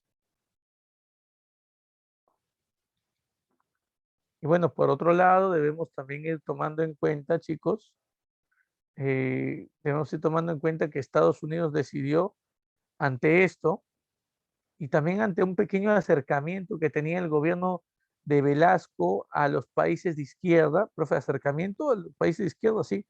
Mira esta imagen nada más. Mira esta imagen.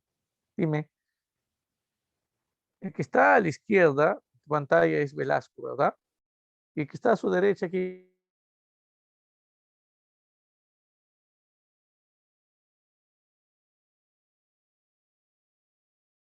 conocer a estos personajes más, más fácilmente.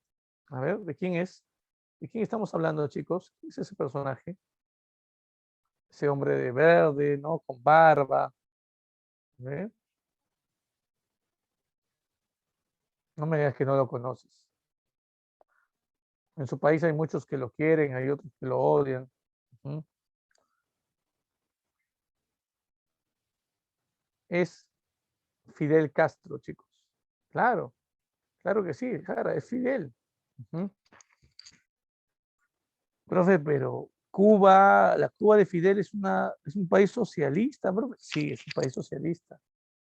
Velasco se acercaba bastante al gobierno cubano, ¿no? También tuvo mucha simpatía Velasco con el gobierno de Chile, con el gobierno de Salvador Allende, un gobierno progresista, que, bueno, al final terminaría por un golpe de Estado militar también. Entonces Velasco se iba rodeando mucho, por ejemplo, ¿no? De países cercanos al bloque socialista. A pesar de que Velasco anunciaba que su gobierno no era un gobierno socialista, no iba a adoptar medidas comunistas, se iba acercando bastante. Entonces, a Estados Unidos no le conviene esto y nos aplica la enmienda Hickenlooper. Enmienda, ¿no? A través del cual se terminan rompiendo las relaciones diplomáticas y comerciales con el Perú. Así es. Mientras esto ocurría, el Perú terminaba firmando acuerdos con la Unión Soviética. Mira lo que hace Velasco. ¿Eh? Velasco logra firmar algunos acuerdos con la Unión Soviética, recibiendo tecnología militar soviética. Aquí llegan tanques soviéticos, llegan aviones soviéticos, llegan misiles soviéticos, imagínate. Así es, muchachos. Estábamos acercándonos a la Unión Soviética. Y obviamente Estados Unidos tenía miedo de que el Perú se convierte en el siguiente país socialista de América. Que pase lo mismo en el Perú que pasó con Cuba. Felizmente, una crisis económica mundial va a acercar más, ¿no? La economía del Perú a los Estados Unidos. Felizmente por Estados Unidos, ¿no?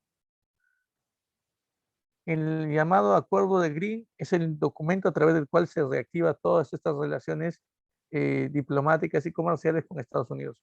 ¿Por qué? Porque en el año de 1973, chicos, se vive en el mundo una crisis económica conocida como la crisis de los energéticos. A ver, la crisis de los energéticos. Pregunta, chicos, ¿qué es esto de la crisis de los energéticos? A ver, ¿qué es esto de la crisis de los energéticos? 1973, un año muy importante, 1973, chicos. ¿Qué pasó en esa fecha?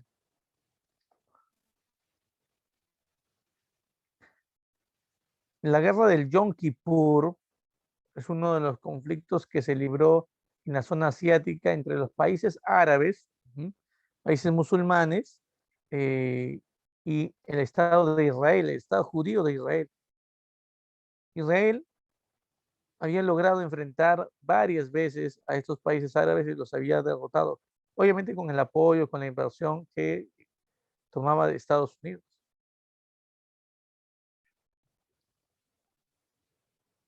Entonces, estos países enemigos de Israel son países árabes y también grandes productores de petróleo, decidieron vengarse de Israel y vengarse también de su aliado, Estados Unidos. Y como estos países musulmanes, chicos, y petroleros eran parte de este organismo, eran parte de la OPEC, la Organización de Países Exportadores de Petróleo,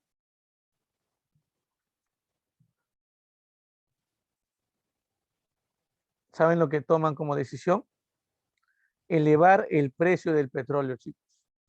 Cuadruplicar el precio del petróleo. ¿Qué significa?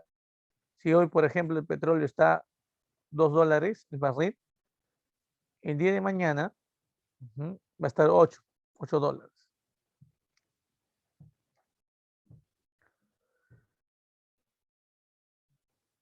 Entonces ahí nos damos cuenta, por ejemplo, cómo el precio del petróleo se termina elevando, chicos. Como el precio del petróleo se eleva, se incrementa. Y esto afecta a los Estados Unidos, afecta a muchos países del mundo en general, pero beneficia al Perú. Profe, ¿qué? Sí, en un cierto sentido, porque Estados Unidos no le va a querer comprar petróleo a los países de la OPEC, lo van a vender muy caro. Entonces, Estados Unidos va a tratar nuevamente de negociar acuerdos con el Perú. Obviamente Velasco va a tratar de sacar el provecho posible de esto. Velasco le dice, está bien, te voy a vender petróleo, pero Estados Unidos me tienes que pagar el mismo precio que es determinado en la OPEC en el mercado mundial. Y Estados Unidos dice, ya está bien, te voy a pagar ese precio. pero con una condición. Profe, ¿qué condición?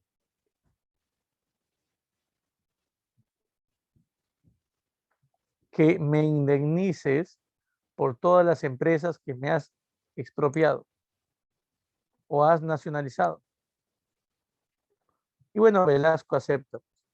Se firma el acuerdo de Green en el 74, este acuerdo, ¿no?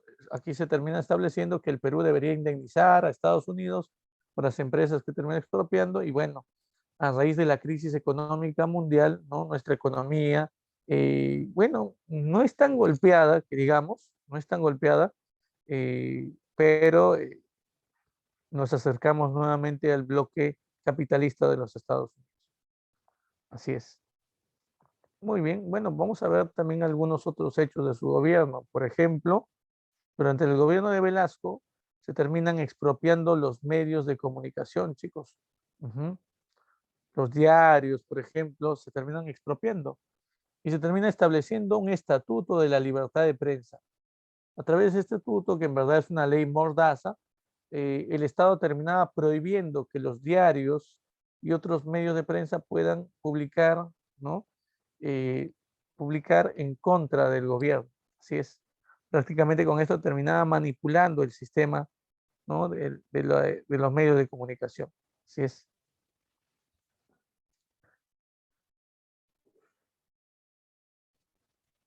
Y bueno, por ese tiempo también para poder reactivar mejor nuestra economía, se va a impulsar la banca asociada, es decir, el Estado peruano y el sector privado van a terminar asociándose, ¿m? En el sistema de bancos.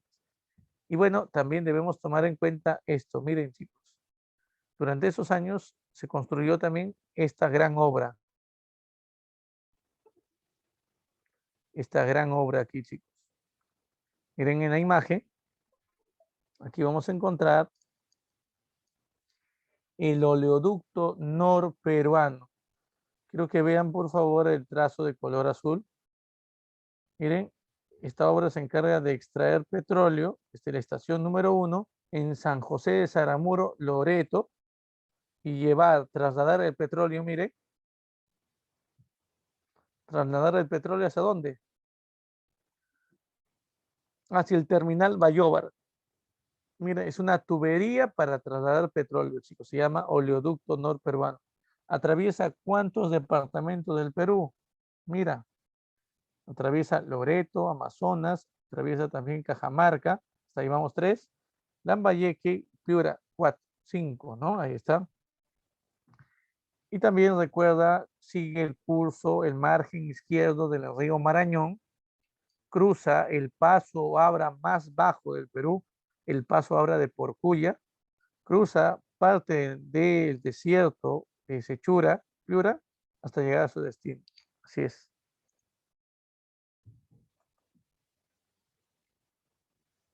Bueno, por otro lado, también se terminó creando Sinamos. Profe, una pregunta, ¿qué cosa es el Sinamos? El Sinamos es una organización, ¿uh? Es una organización social, un movimiento social organizado aquí, que terminaba sobre todo reuniendo a un grupo de intelectuales, chicos. Sí, terminaba reuniendo a un grupo de intelectuales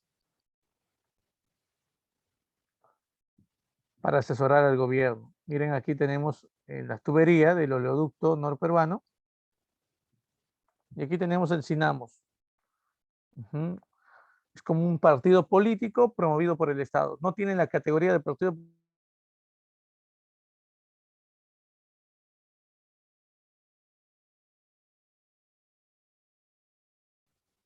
etcétera, etcétera.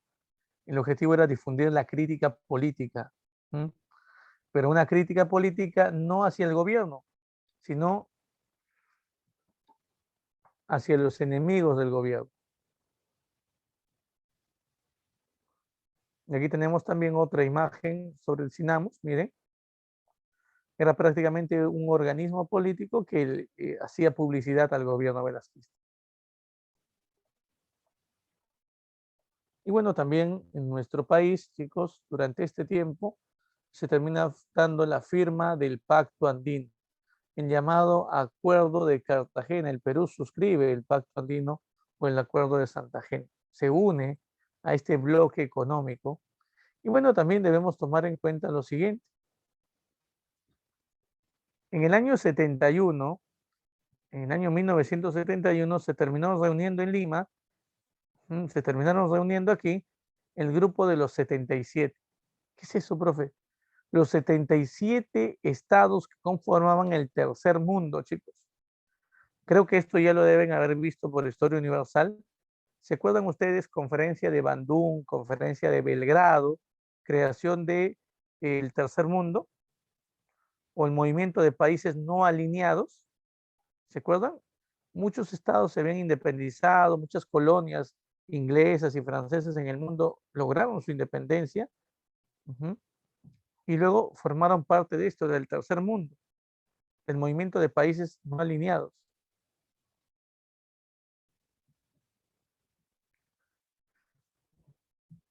El Perú formó parte de este movimiento, chicos.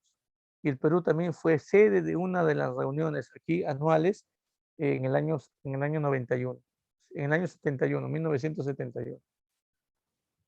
Ahora, ¿quiénes estaban como integrantes de esto? La India de Nehru, ¿no? Por ejemplo, tenemos también el país de Egipto, ¿no? Y bueno, rodeado de estos gobiernos nacionalistas estaba el gobierno de Velasco. Por eso el gobierno de Velasco se le considera un gobierno reformista y nacionalista, ambos.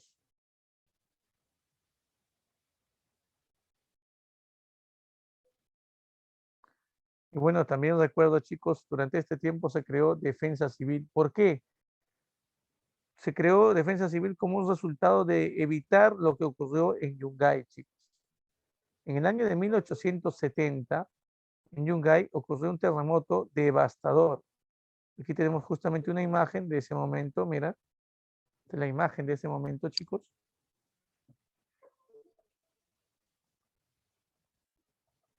Miren, un pueblo entero prácticamente sepultado por este terremoto, chicos. Pocos sobrevivientes, el gobierno de Velasco llega a la zona, ¿no? Huaraces Ancas, no te olvides. Miren, aquí también tenemos parte de los edificios, ¿no? De los escombros que quedaron de estas viviendas. Y bueno, hemos llegado al año 75, chicos, el año final del gobierno de Velasco. Y hay dos momentos que debemos recordar aquí.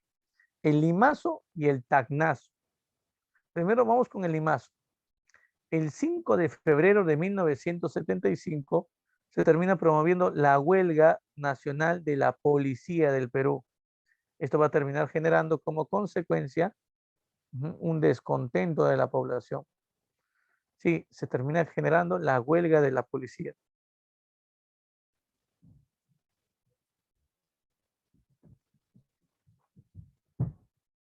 Profe, deuda de la policía. Sí, recuerda, miren, esta huelga, la policía hoy en día no puede hacer huelga, chicos, a raíz de esto. ¿Qué exigía la policía? Bueno, lo que la mayoría de trabajadores exige. ¿Qué cosa? Aumento de salarios. Ujú. El problema, chicos, es que la policía hace huelga y ¿quién controla el orden interno? ¿Quién se encarga de controlar el orden interno si la policía sale a hacer huelga? Los militares. Al final hubo disturbios entre los mismos manifestantes, los militares y la policía nunca se han llevado bien, chicos, ¿no? Esta es una pelea histórica que viene desde este momento. Mira, un grupo de policías, ¿no? Vestidos de civiles, están ahí exigiendo, ¿no?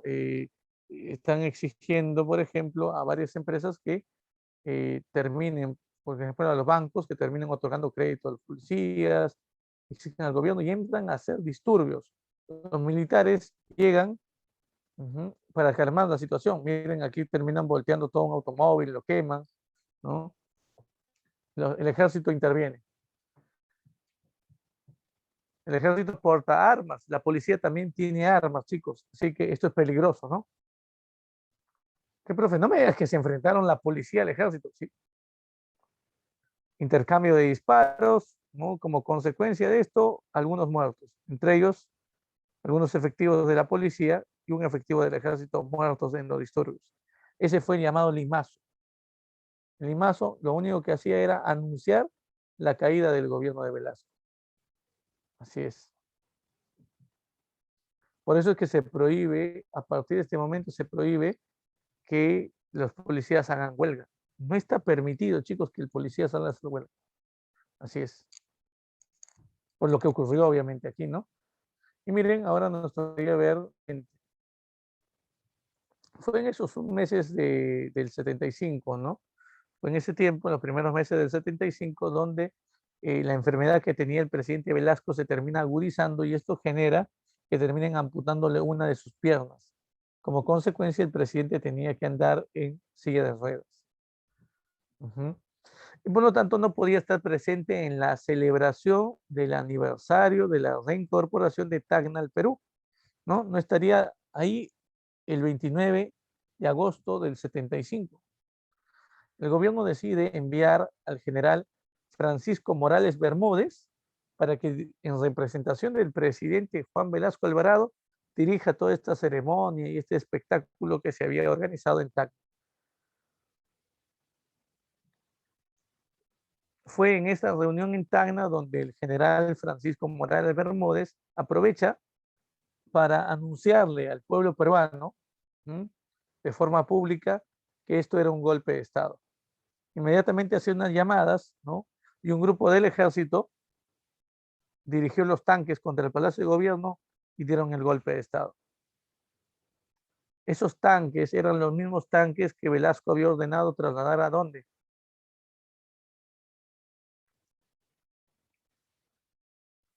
Eran los mismos tanques, chicos, con el gobierno de Velasco había destituido a Belaúnde 7 años antes.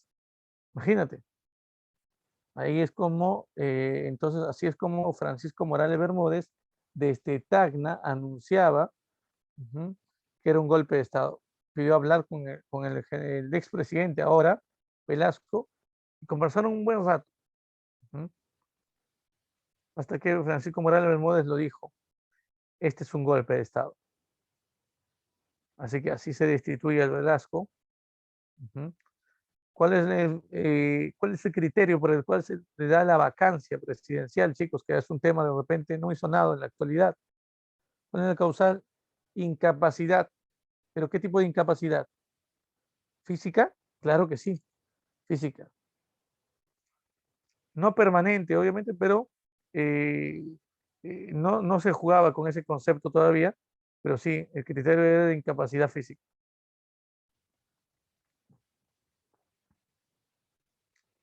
Muy bien, muchachos. Así es como con el golpe de Estado, ¿m?, del ejército en contra de Velasco, termina esta etapa. Muy bien. Ahora quien asumiría el gobierno en nuestro país sería Francisco Morales Bermúdez, pero su gobierno lo vamos a ver nosotros la siguiente clase. ¿Ya? Hasta ahí nos vamos a quedar en este aspecto. Ujú. Y vamos a trabajar ahora en material de preguntas. Vamos a trabajar en material de preguntas, chicos. A ver. Ujú.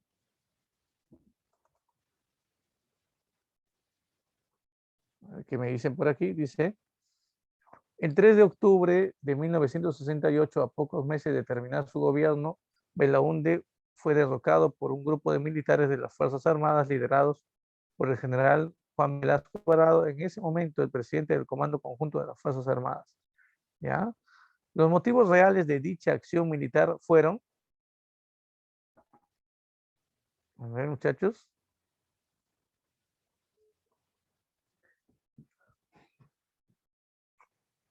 la actitud del gobierno derrocado de coludirse con los intereses del capital internacional, ¿ya?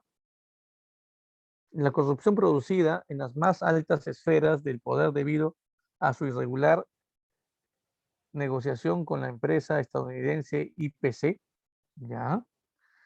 Las características socioeconómicas del Estado peruano que no resolvió problemas como el tema agrario y la desigualdad. A ver, chicos.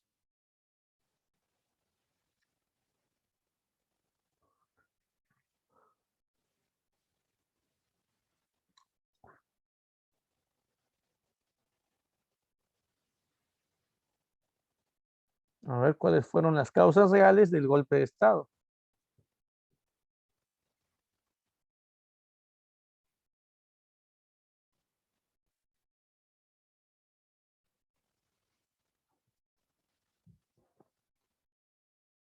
Bueno, obviamente aquí hay que tomar en cuenta las causas que motivaron el golpe de Estado en Velasco y en el sector militar. ¿Ah?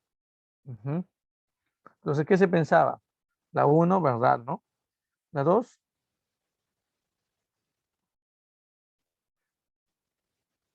también, ¿no?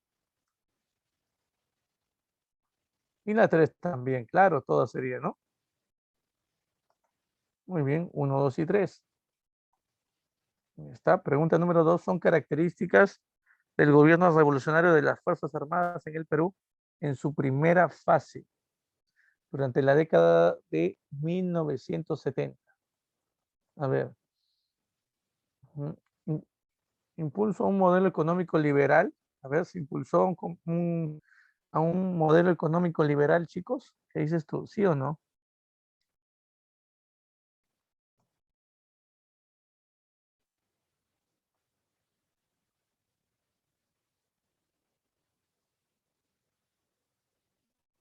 No, pues no. Recuerden, más bien, hay un modelo económico nacionalista, ¿no? Que se va a impulsar. ¿Qué más? Postura política nacionalista y progresiva, sí. Rechazo a la formación del movimiento de países no alineados, falso, porque más bien integramos nosotros eso. ¿Cuál sería la respuesta aquí, chicos? Claro, ¿no? Solo dos, muy bien. Pregunta número tres dice, el Velascato buscó un cambio en el régimen de modelo económico y la administración pública. Además, implementó una serie de reformas buscando cambiar estructuralmente el país. Sin embargo, la proliferación de empresas públicas generó un problema mayor estructural, como fue, a ver chicos, ¿cuál fue ese problema que va surgiendo a raíz del incremento de empresas públicas, o sea, empresas estatales?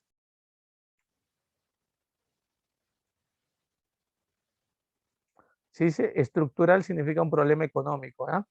Ese término estructural se utiliza para referirnos a problemas económicos. ¿Cuál sería, chicos?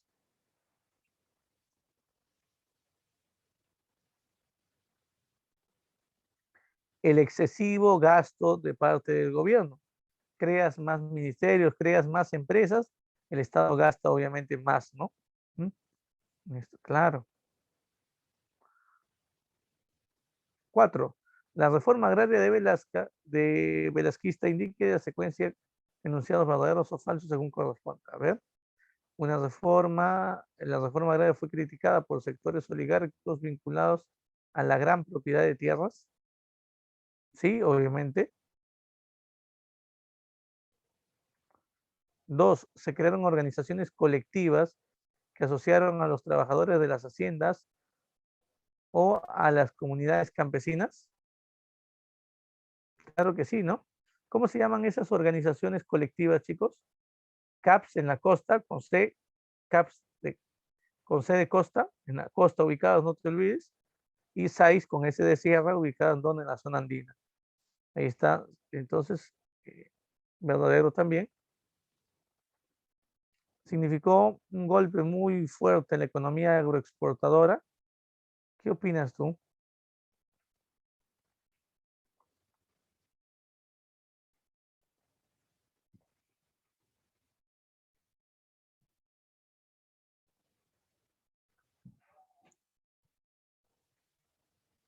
A ver, ¿qué opinas tú ahí? Claro que sí, chicos. Recuerda que las haciendas de la costa se dedicaban no solamente a producir, sino también a sino también a vender al extranjero.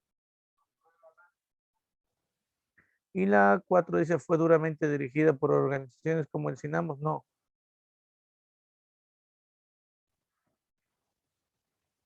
fue más bien duramente criticada. ¿Mm?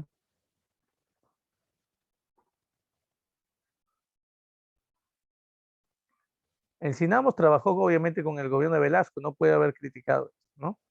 Muy bien, entonces chicos, ¿cuál sería aquí la respuesta?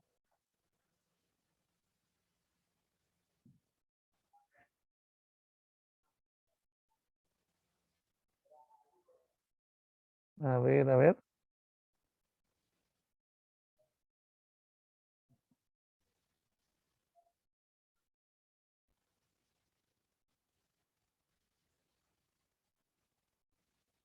Ya, muy bien. Ahí, ¿cuál sería la respuesta? Verdadero, verdadero, verdadero. Ya, falso, ¿no? Muy bien. La respuesta sería la C. Claro. Muy bien. A ver, vamos con esta pregunta, chicos. Respecto a la reforma agraria de Velasco, señalen lo correcto. A ver, se aplicó en mayor grado en la sierra que en la costa. Ya. Al referirse a la expropiación de las haciendas costeras, se crearon en lugar cooperativas agrarias de producción social.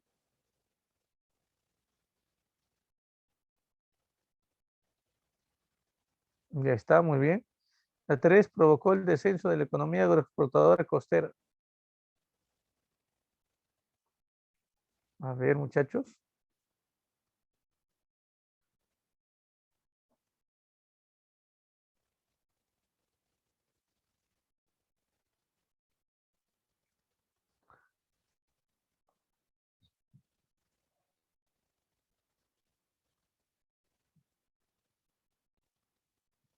Ya, ahí está, muy bien. Tenemos por ahí uno.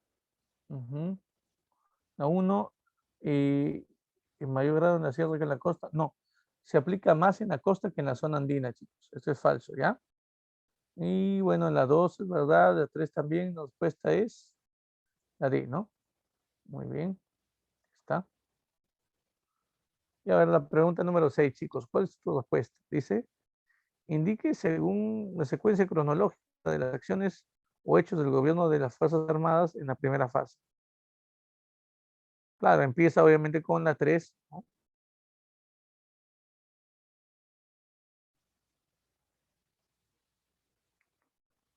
Ah, ya está, muy bien. A ver, vamos.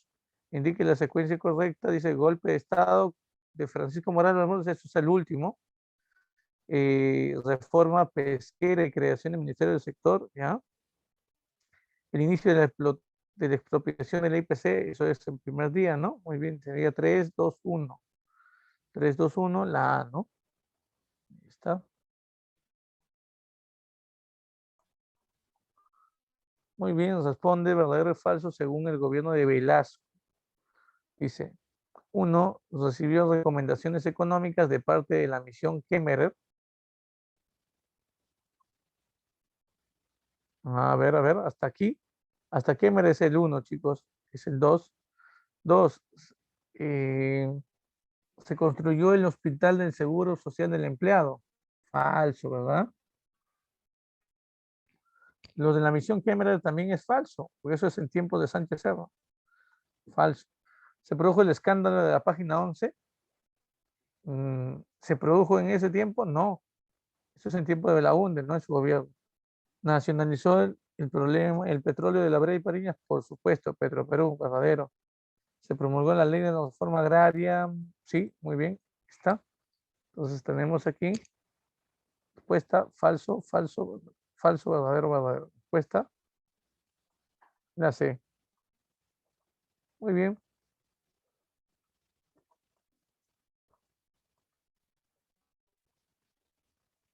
ahí está. Pregunta número 8, chicos. A ver, ordene cronológicamente los hechos durante el gobierno del Velascat. A ver, Beraúnde fue deportado a Argentina, ya, y en los siguientes años vivió en Estados Unidos, ya, impuso fuertes restricciones a la libertad de prensa, confiscando todos los diarios en la capital, ya, afrontó la huelga de policía. La huelga es al último, ¿verdad? En el 75. Y Velasco es destituido, deportado a Argentina en el 68. Entonces, la respuesta sería uno, 2 y 3.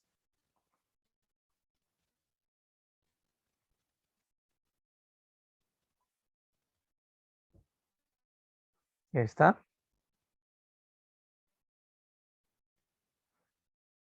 Muy bien, vamos con la pregunta 9. Dice, en 1973 se dio el reglamento de educación bilingüe. Ujú. El 27 de mayo de 1975, por decreto ley, reconoce el quechua, al igual que el castellano, como lengua oficial de la República. Ya está. Se aprueba el alfabeto básico general en quechua, ya, ahí está, por una resolución ministerial, ahí está el número, en 1976, ya durante el gobierno de Morales Bermúdez, se editaron 6 gramáticas y sus respectivos diccionarios para para los diversos dialectos del quechua. De lo señalado en el texto anterior podemos coincidir correctamente, a ver, podemos concluir correctamente, chicos, chicos.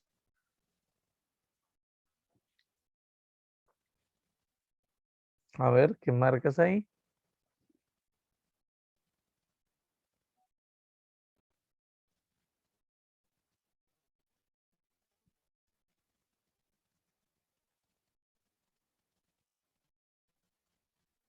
Vamos, vamos, ¿qué marcamos aquí?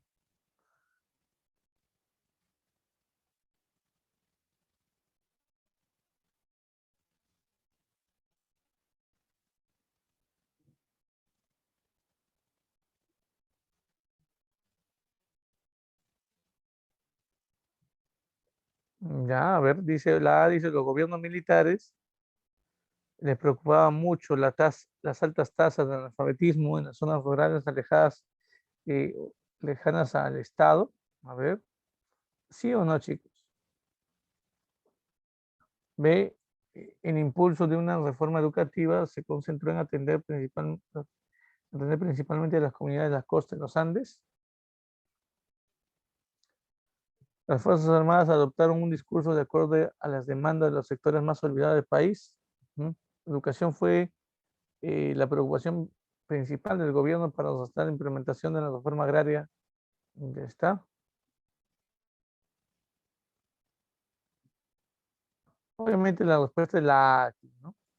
Ah, la única que puede llegar a ser respuesta, muy bien. Y la pregunta número 10, chicos. Dice, observe muy bien la imagen donde se muestra a un expresidente chileno, ya, Salvador Allende, que en 1970 visitó el Perú. Respecto a la imagen y a la política internacional que tuvo el régimen velasquista, indique la secuencia de enunciados verdaderos o falsos según corresponde. A ver, Salvador Allende fue un presidente, chicos, un presidente progresista, ¿m? Es decir, que también daba reformas a favor del pueblo, ¿no? ¿M? A ver, adoptó una postura totalmente de rechazo a los movimientos políticos de izquierda en América Latina. A ver,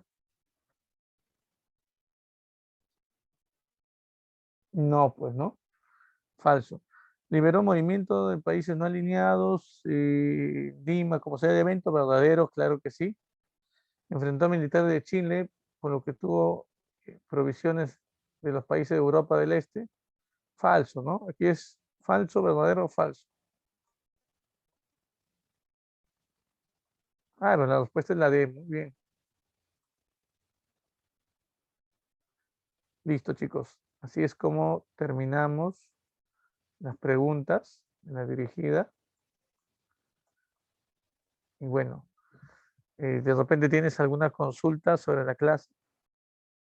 ¿Mm? A ver, a ver. ¿Ninguna? Bueno, si no hay preguntas, chicos, entonces me despido hasta otra oportunidad, hasta la siguiente semana. Cuídense bastante.